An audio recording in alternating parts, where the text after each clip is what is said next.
it's Michelle, and welcome back to the Royal Daily Tea. So last night, I stayed up really late because I binge watched the very first season of Belgravia. Oh my God, you guys, that was such an amazing show.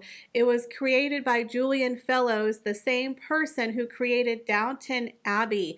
So if you're looking for a great show, I highly recommend Belgravia. Now, season 2 of Belgravia premiered on January 14th. It's a whole new series, and cast of people is taking place 30 years after season 1. And I believe the person that we talked about, Sophie Winkleman, is going to be appearing in the show. But if you're looking for a good TV show, guys, I highly recommend Belgravia. So let me know if you're a fan and if you're planning to watch season 2. I also want to give a very quick shout out to one of my lovely subscribers, Cynthia, who sent me 4 adorable homemade Christmas ornaments that had my father's picture in the middle. How lovely are these ornaments? I swear you guys are so talented and sweet and kind and very interesting. Cynthia shared with me some very interesting insights into her life and her family. So if you guys would like to send me a letter, a postcard, or an email, feel free to do so. I love nothing more than to hear from my subscribers because I feel like we're all besties here on the channel in the RDT community. But you guys, we have a lot of juicy royalty to get through today, so you know what to do. Sit back and relax, grab yourself a beverage, and let's get into the Royal Daily Tea. So the Danish royals have officially released brand new portraits of King Frederik, Queen Mary, and their 4 children. They are an absolutely beautiful family. But the thing that struck me the most was how tall Prince Christian is. He just turned 18 and he seems to tower over his parents. Now, King Frederik is 6 foot tall. Queen Marguerite is also 6 feet tall, and Crown Princess Mary is 5'8". Rumor is that Crown Prince Christian is 6'3", the same height as Prince William. In my opinion, this next generation of royals are definitely going to be very, very tall, with Prince George, in my opinion, is going to tower over his father, Prince William, possibly be around 6'4". But regardless, they are a very good-looking family. I love the new portraits, and I'm very happy to see what they're going to do in the years ahead. But what do you think of this lovely new portrait of the Danish royal family? So I want to give a very happy belated birthday to Sophie, the Duchess of Edinburgh, who turned 59 yesterday on January 20th. Now, in my opinion, she doesn't look a day over 35, so I hope she had a fabulous birthday. Prince Harry is a bad sport, and little Prince Harry lost his day in court.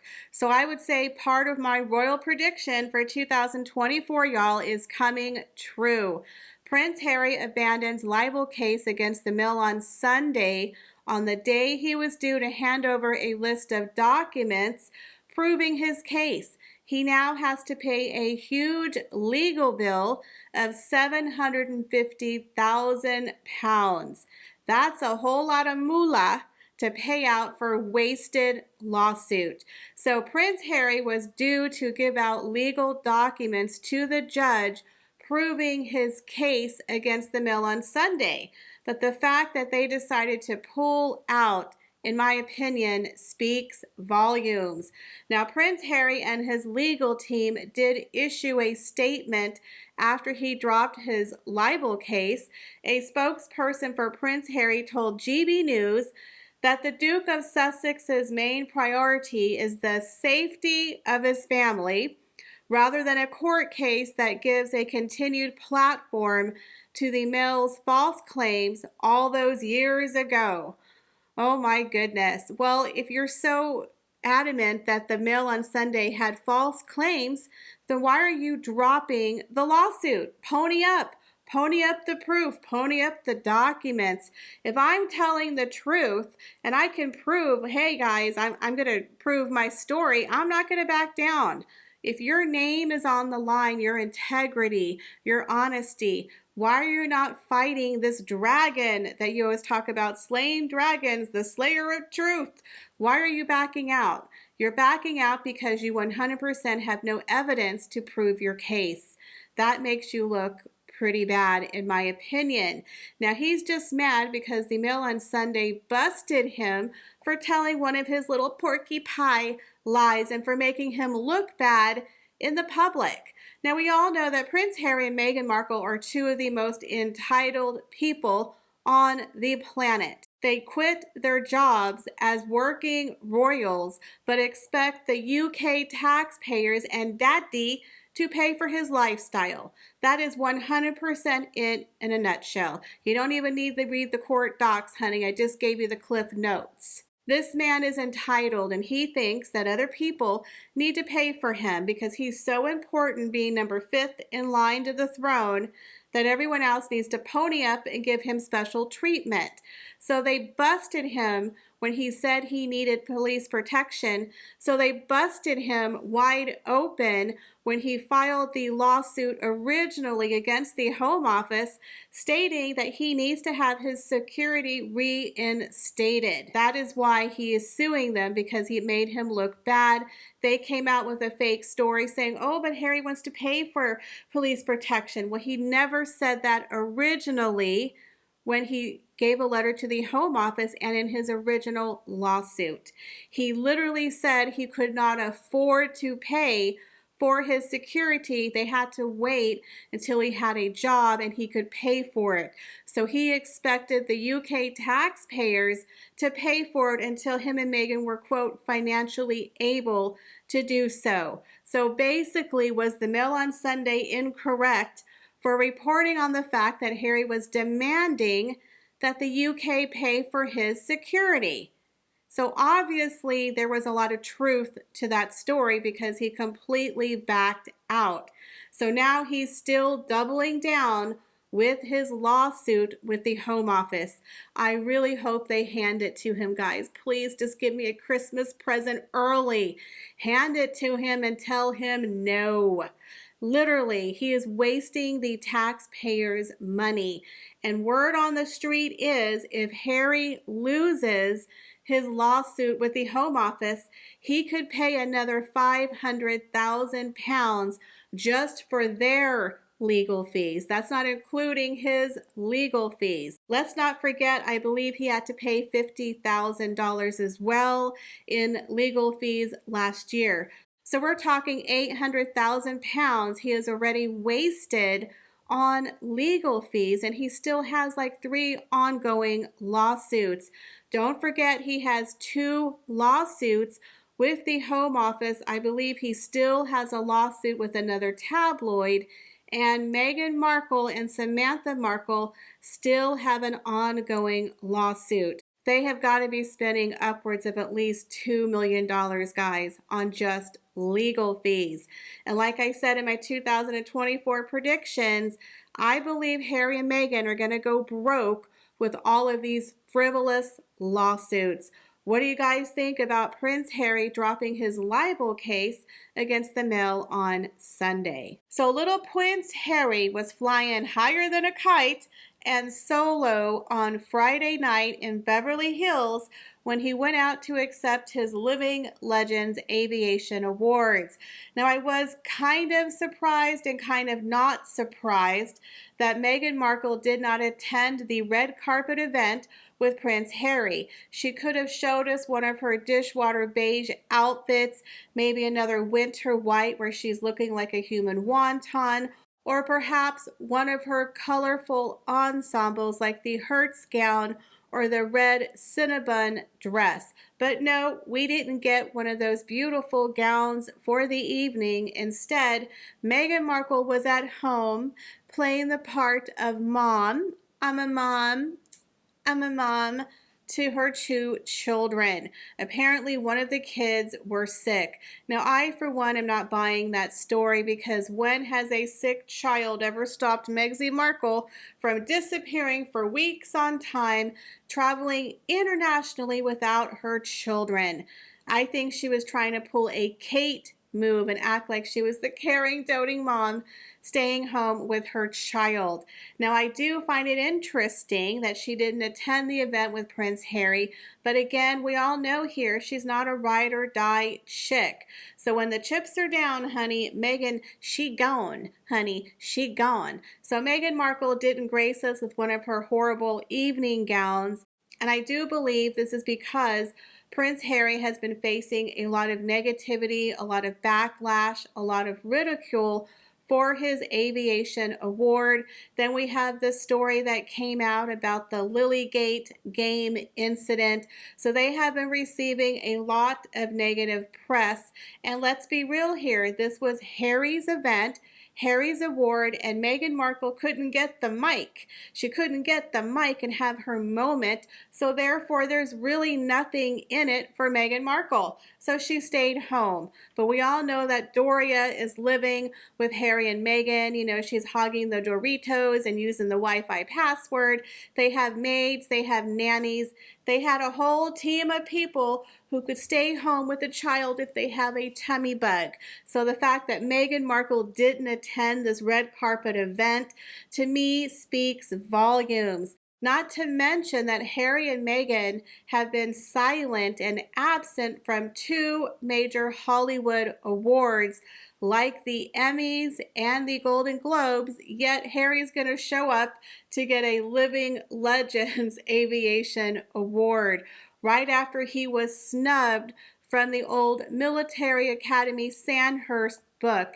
It's just really weird and kind of sad how far these two have fallen, not only in the world of royals, but also in the world of Hollywood. They literally missed out on two major award events, but he's going to show up and get this award, which is the equivalent of a bowling trophy. How weird is that, guys? What do you think about Harry accepting this award? And what do you think about Meghan Markle being a complete no-show? Leave me your comments, guys, down below. So a person who attended the same event as Prince Harry for his Living Legend Aviation Awards called out Prince Harry's weird and awkward behavior at the event. Now, as I told y'all, Prince Harry looked like he was, sipping on some mushroom tea and was high as a kite when he stepped out at the event.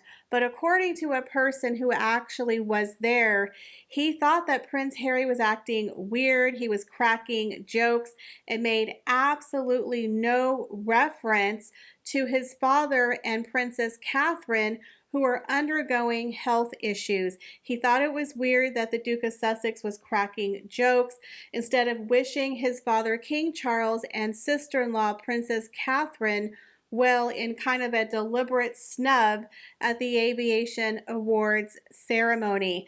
Now, according to an onlooker, Harry gave a 4-minute speech that was a little awkward, full of these stupid jokes and talking to John Travolta and his mom.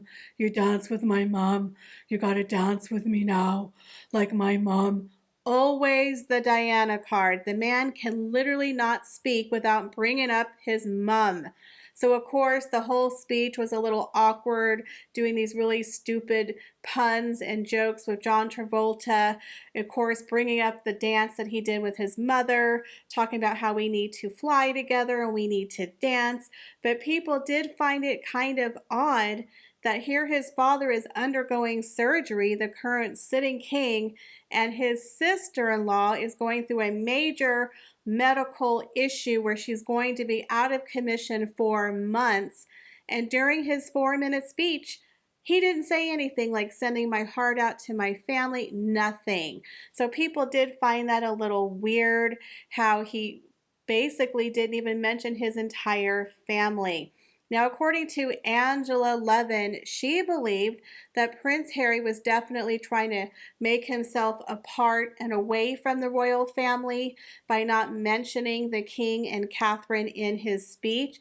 But again, I just find it very odd and strange that he would go up there, accept this bowling trophy of an award, make jokes about his mum and John Travolta, and didn't have one thing to say in 4 minutes about his family. Very interesting. Now, another story has come out that Prince Harry wasn't even notified that his father, King Charles, was going to have surgery or of Catherine's health issue that he currently found out in the paper like the rest of us.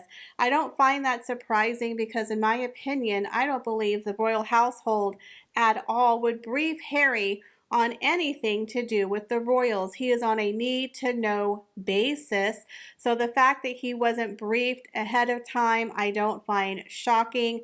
The fact that he didn't even mention his family members in his speech, I don't find shocking because he is self-absorbed hypocrite who only cares about himself. Now, another report came out that Harry and Meghan have privately reached out to the royal family to send their condolences and, oh, we wish you well. But honestly, it probably went to a secretary, a staff member. Nobody cares. Nobody wants your well wishes because it's not authentic. They don't even care to tell you ahead of time, by the way, your father's undergoing a surgery. We want to let you know. Or Catherine's really ill in the hospital. We thought we should let you know. Nobody thought to let you know. Nobody cares. I guarantee you the royal household, if they received the message, it just went right in the trash. I can guarantee you the royal family doesn't care one iota. And little Meghan Markle sends them a little calligraphy note. Get well soon from Archie and Lily. We miss you.